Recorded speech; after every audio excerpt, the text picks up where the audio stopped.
เวลาปั้นหน้าแล้วครับปั้นหน้าสิวานเขาเตรียมปั้นหน้าวานเขา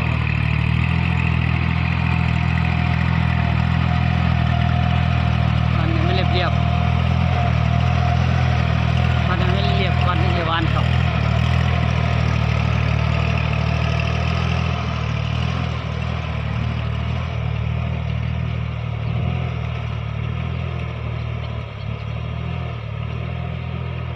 ปั้นไหนไม่เรียบเนียนๆอย่างนี้ปั้นวานเขาเครื่องวานเนาะใส่เครื่องวานเนาะ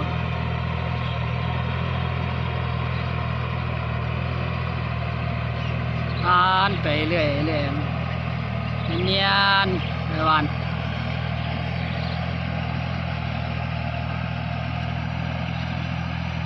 เลิก